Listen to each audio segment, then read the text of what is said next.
Hi అండి, అందరు నమస్కారం. నా పేరు కిరణ్. ఇప్పుడు మనం మాట్లాడుతున్నాం బ్రహ్మముడి సీరియల్ ఎండింగ్ అవుతుందా, కొనసాగిస్తారా, 2 సంవత్సరాలు జరుగుతుంది అనేసి ఇన్స్టాగ్రామ్లో అయితే దానిలక్ష్మి గారు అయితే మెసేజ్ పెట్టారనేసి మన సమీరా గారు అయితే నాకు మెసేజ్ పోస్ట్ చేశారు. మీకు కూడా ఏదన్నా ఇన్ఫర్మేషన్ తెలిస్తే నా ఇన్స్టాగ్రామ్ అకౌంట్లో పోస్ట్ చేయండి, ఖచ్చితంగా పోస్ట్ చేయండి. ఎందుకంటే ఈరోజే ఒక కొత్త సీరియల్ కూడా ప్రోమో అయితే వచ్చింది. సప్తపది అనేది కొత్త సీరియల్ అయితే ప్రోమో వచ్చింది. ఆ ప్రోమో ఎలా ఉందో కూడా కామెంట్ చేయండి. ఎందుకంటే అది ప్రైమ్ టైం సీరియల్ అయితే 100% కాదనేసి నా ఒపీనియన్. రాసి పెట్టుకోండి. ప్రైమ్ టైంలో అయితే వచ్చే ఛాన్స్ లేదు. ప్రైమ్ టైం అంటే మీకు తెలుసు కదా, 7 నుంచి 10 వరకు వచ్చే ఛాన్స్ అయితే లేదు. ఆఫ్టర్నూన్ సీరియల్ అనేసి మనకైతే పక్కా క్లారిటీ వచ్చింది. అలాగే బిగ్ బాస్ రావడానికి ఇంకా జస్ట్ 25 డేస్ మాత్రమే ఉంది. ఆ 25 డేస్లో బ్రహ్మముడి సీరియల్ ఎండ్ అయ్యే ఛాన్స్ ఉందా అనేసి చాలా మందికి అయితే క్వశ్చన్ మార్క్ ఉంది. అలాగే అక్కడ పెట్టిన మెసేజ్లో మీకు మెసేజ్ కూడా డిస్ప్లే చేస్తాను. అక్కడ పెట్టిన మెసేజ్లో అక్కడ 2 సంవత్సరాల పాటు కావ్యరాజు ఎక్కడికి వెళ్ళరు అనేసి అయితే ఉంది. అంటే సెకండ్ జనరేషన్ రాబోతుందా, లేకపోతే ఈ ప్రెగ్నెన్సీనే ఇంకొక 6 మంత్స్ జరపచ్చా, వాటి గురించి అన్నిటి గురించి మాట్లాడతాం. అలాగే రాజు గతం గుర్తొచ్చే ఛాన్స్ ఉందా లేదా, అలాగే ఇప్పుడు కొంచెం చాలా మంది కామెంట్స్ అయితే చేశారు. ప్రతి ఒక్క కామెంట్ నేను డిస్ప్లే చేస్తాను చూడండి.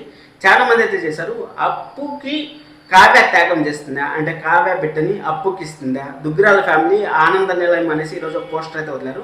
ఆ పోస్టర్లో కావ్యాన్ని మాత్రం పెట్టలేదు. ఎందుకు పెట్టలేదు మాస్టర్ అనేసి నేను కమ్యూనిటీ ట్యాబ్లో కూడా పెట్టాను. ఎందుకంటే నాకు చాలా బాధేసింది. ఈరోజు ఎపిసోడ్లో కావ్యకి బాధేసింది. అక్కడ పోస్టర్లో కావ్య కూడా దుగ్గిరాల ఫ్యామిలీకి సంబంధించింది కదా, దుగ్గిరాల ఫ్యామిలీకి సంబంధిస్తే కావ్య ఫోటో మాత్రం లేకుండా చాలా బాధేసింది ఆ పోస్టర్ చూస్తే. అందుకోసం అనేసి నేను ఆ పోస్టర్లో కావ్య ఫోటో యాడ్ చేసి మరీ పెట్టాను. ఇక్కడ అదే తమ్నెల్గా అయితే కూడా పెడతాను. ఎందుకంటే చాలామంది, ఇప్పుడు మీకు ఒకే ఒక విషయం చెప్తాను, రూమర్స్ అనేది చాలా వస్తాయి. ఎందుకంటే అత్త జరిగింది, బిడ్ని అలా మార్చారు, బిడ్ని ఎలా మార్చారు, కార్తీక్ దీపంలో లాగా బిడ్ని ఎత్తుకుపోయి వేరే వాళ్ళకి ఇచ్చేశారు, వీళ్ళకి ఇచ్చేశారు అనేసి చాలా రూమర్స్ అయితే వస్తాయి. సెకండ్ జనరేషన్ వస్తుంది, అంటే కాలేజు 20 ఇయర్స్ తర్వాత వస్తుంది, పాత వాళ్ళంతా రిమూవ్ అయిపోతూ ఉంటారు అనేసి చాలా మెసేజ్లు అయితే వస్తాయి. ఖచ్చితంగా రాసి పెట్టుకోండి. అన్ని ఫేక్ న్యూస్లే.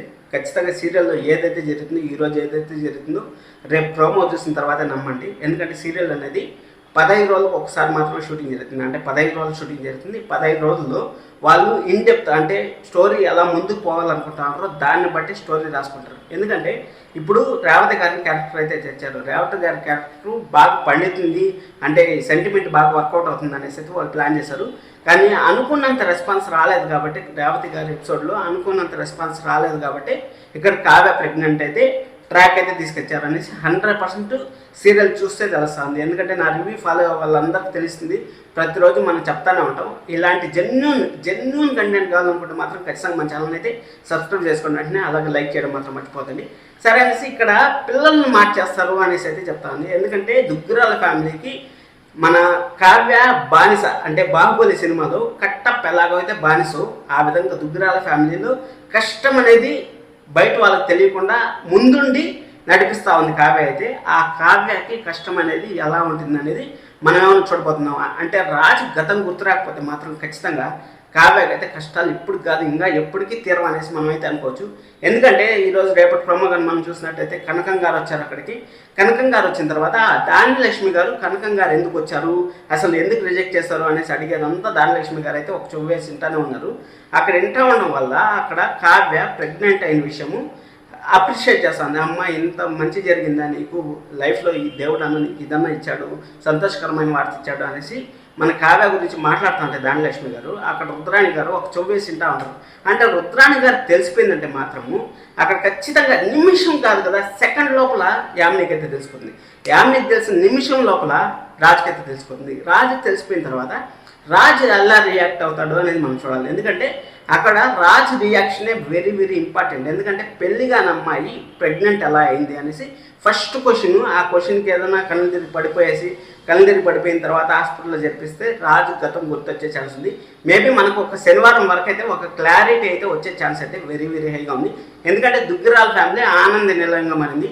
ఆనందం అలాగే కంటిన్యూ అవ్వాలంటే మాత్రం ఇక్కడ ప్రెగ్నెన్సీ అనేది ఇంకా దాదాపు మనకు 6 మంత్స్ అనేది ప్రెగ్నెన్సీ టైం అవుతుంది. అంటే 6 మంత్స్ లేటర్ అనేస్తారా, లేకపోతే 6 మంత్స్ లేటర్ అనేసేదానికి రాజు గతం గుర్తు రావాలి. రాజు గతం గుర్తు వచ్చేసిందంటే ఇంకా సీరియల్ జరగడానికైతే ఏమీ స్కోప్ లేదు. మీకు అర్థమైందా? సీరియల్ జరగడానికి రాజు అందరూ హ్యాపీగా. ఈరోజు రుద్రాణి గారు చెప్పినట్టు ఫస్ట్ కావ్య అయితే వచ్చిందే కష్టాలతో అయితే వచ్చింది. స్వప్న పెళ్లి చేసుకోవాల్సిన రాజుని మన కావ్య అయితే పెళ్లి చేసుకుంది. ప్రతి ఒక్క సీరియల్లో ఇదే జరుగుతుంది అనుకోండి. అక్కడ మా గుండెండ గుడికైనా తీసుకున్నట్టయితే మనోజ్ పెళ్లి చేసుకోవాల్సింది బాలు పెళ్లి చేసుకున్నట్టు చాలా ప్రతి ఒక్క సీరియల్లో ఇదే జరుగుతుంది మ్యాక్సిమం. ఇప్పుడు కార్తీక్ దీపంలో తీసుకున్నట్టయితే జోష్నాన్ని పెళ్లి చేసుకోవాల్సింది దీపా పెళ్లి చేసుకున్నట్టు ఆ విధంగా ప్రతి ఒక్క సీరియల్లో అయితే డిఫరెంట్గానే జరుగుతుంది. ఆ నల్లదమ్ముల మధ్య కాంబినేషన్ అయితే ఇదే ఉంది. సెకండ్ కొడుకే అక్కడైతే ప్రాబ్లం అయితే పడతాడు. సరే అని అది అయిపోయిన తర్వాత వచ్చేటప్పుడు వచ్చి రాగానే అపర్ణ గారికి ఇష్టం లేని కావ్య అయితే ఇంట్లో అడుగు పెట్టి చుక్కలు అంటే ఎలా ఉంటాయి చూపించింది. చుక్కలు మామూలు చుక్కలు కాదు. ఒక విషయం గుర్తుపెట్టుకోండి, అత్త కోడల మధ్య గొడవ అయితే మాత్రం నెక్స్ట్ లెవెల్లో టీఆర్పీ అయితే వస్తుంది. ఆ టీఆర్పీ అయితే యాస్టీస్గా మనం 15 చూసాము బ్రహ్మముడి సీరియల్లో. అప్పుడు సరే అని అది అయిపోయిన తర్వాత అక్కడ మాయ ఎపిసోడ్ రావడంతో మాయ ఎపిసోడ్ వల్ల అక్కడ కావ్య స్టాండ్ తీసుకొని అందరి పక్క మాట్లాడింది కాబట్టి అపర్ణ గారు అయితే కూల్ అయి మాట్లాడారు. అక్కడ అపర్ణ గారు కూల్ అయిన తర్వాత మన రాజు మొదలు పెట్టాడు. నేను నీకు ఇష్టం లేని పెళ్లి చేసుకున్నాను అనేసి రాజు మొదలు పెట్టాడు. ఇంకా రాజు మొదలుపెట్టి ఎట్టో గట్ట మంచి జరిగిందిరా నాయన, ఇంకా రాజు కావ్య ఎప్పటికీ కలిసి ఉంటారు అనుకునే టైంలో యామిని ఎంటర్ అయింది. యామిని ఎంటర్ అయ్యే ముందుకి ఇక్కడ ఏం చేయాలి చెప్పండి. యామిని ఎంటర్ అయిన తర్వాత ఎప్పుడో పూర్వకాలంలో లవ్ ఉంటే ఆ లవ్ని ఇప్పుడు తీసుకొచ్చి యాక్సిడెంట్ చేపించి అంటే కావ్యాన్ని లేపేస్తే మనకి రాజు తక్కువతాడు అనేసి అక్కడ చేపించి అక్కడ రాజు గతం మర్చిపోయి యామిని వాళ్ళ ఇంట్లో చేరిపోయి యామిని ఫ్లాట్లన్నీ చేసి ఫోటోలంతా క్రియేట్ చేసి మొత్తానికి రాజుని కావ్యాన్ని అయితే విడదీసేసింది. ఆ పోత ఏం చేశారు, రాజు అక్కడ కావ్య రాజు కలిస్తే అక్కడ కావ్యకి అయితే ప్రెగ్నెంట్ ట్రాక్ అయితే కొత్తగా వచ్చి పడింది.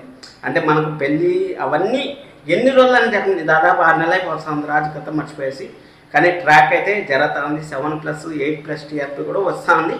మంచిదే, ఎందుకంటే రాజు కావ్య కలిసే ఉంటారు కాబట్టి మంచిదే. ఇక్కడ రాజు గతం గుర్తు రాకుండా ఏం చేస్తారు అనేది మనం చూడాలి. రాజు గతం గుర్తు రాకుండా కావ్యాన్ని ఏమైనా దేశిస్తారా, అలాగనే పెడతారా ఏమనేసి నాకైతే చాలా లిటరలీ టెన్షన్గా ఉంది. అంటే మనకి ఇంకా శనివారం వరకు కాదు కదా, ఇంకా 10 రోజులు అయితే కూడా ఒక క్లారిటీ రాదు. బ్రహ్మముడి సీరియల్ ఎండ్ అవుతుందా అంటే 99.999% ఎండ్ అయ్యే ఛాన్స్ అయితే లేదు అని నేను చెప్తాను. ఎందుకు చెప్తానంటే ఇక్కడ రాజుకి కావ్యకి గతం గుర్తొచ్చినా కానీ ఇక్కడ పిల్లలు పుట్టేదానికి చాలా టైం ఉంది. ఆ చాలా టైంలో రుద్రాణి గారు ఏమైనా చేయొచ్చు, అలాగే యామిని ఏమైనా చేయొచ్చు, ఎవరు ఏ క్వశ్చన్ అన్నది రైట్ చేయొచ్చు, ఏమైనా చేయొచ్చు. లేకపోతే డైరెక్ట్ సెకండ్ జనరేషన్కి వెళ్ళిపోవచ్చు. ఇప్పుడు మనం చూసుకున్నట్టయితే చాలా సీరియల్ సెకండ్ జనరేషన్ అయితే వస్తున్నాయి. ఆ సెకండ్ జనరేషన్లో కూడా మంచి టీఆర్పీలు అయితే వస్తున్నాయి. పలికే బంగారమైన కానీ మామగారు కానీ చిన్ని సీరియల్ అయితే దాదాపు 20 సంవత్సరాలు సెకండ్ జనరేషన్కి అయితే వెళ్ళిపోయింది. వాళ్ళు కొత్త కాలేజు ఎపిసోడ్ మళ్ళీ సీరియల్ కానీ సెకండ్ జనరేషన్ వచ్చింది, వాళ్ళు కూడా 20 సంవత్సరాల తర్వాత వెళ్ళిపోయింది. ఇలాంటి సెకండ్ జనరేషన్లు కూడా చాలా వస్తున్నాయి. ఎందుకంటే సీరియల్ మంచి టీఆర్పీ రేటింగ్ వచ్చేటప్పుడు ఎందుకు ఎండ్ చేస్తారు చెప్పండి. ఎండ్ చేసే ప్రసక్తే లేదు. రాసి పెట్టుకోండి, బ్రహ్మముడి సీరియల్ ఎండ్ అయ్యే ప్రసక్తే లేదు. 2 years రాదు నాకు తెలిసినంత వరకు. ఇప్పటికి 798 ఎపిసోడ్స్ అయింది ఈ రోజుకి. మనకి ఎల్లుండి థర్స్డే ఎపిసోడ్కి 800 ఎపిసోడ్స్ అయితే అవుతుంది. ఇంకా మ్యాక్స్ 300 ఎపిసోడ్లు అయితే రావచ్చు అనుకుంటాను. 300 ఎపిసోడ్లకి వాళ్ళ స్టోరీ రాయాలంటే చాలా కష్టపడాల్సి వస్తుంది. ఆ స్టోరీ ఎలా తీసుకొస్తారు ఏమనేది చూడాలి. ఎందుకంటే మనకు రీమేక్ సీరియల్లో మనం చూసినట్టయితే కావ్య మనల్ని అయితే విచ్చి వెళ్ళిపోయింది అక్కడ రీమేక్ సీరియల్లో. కానీ రీమేక్ సీరియల్ కంప్లీట్గా మారిపోయింది. ఇప్పుడు ఆ స్టోరీ వేరే, ఈ స్టోరీ వేరే జరుగుతుంది. ఇక్కడ రాజు రాజు పిల్లర్గా ఉండి సీరియల్ని ఎలా ముందుకు నడిపిస్తాడు అంటే నిజం తెలిసిన తర్వాత ఎలా రియాక్ట్ అవుతాడు ఏమి అనేది మనకు మెయిన్ పాయింట్. ఆ నిజం ఎప్పుడు తెలుస్తుంది అనేది మనం చూడాలి. ఎందుకంటే రుద్రాణి గారికి తెలిసిందా లేదా అనేది కూడా క్వశ్చన్ మార్క్.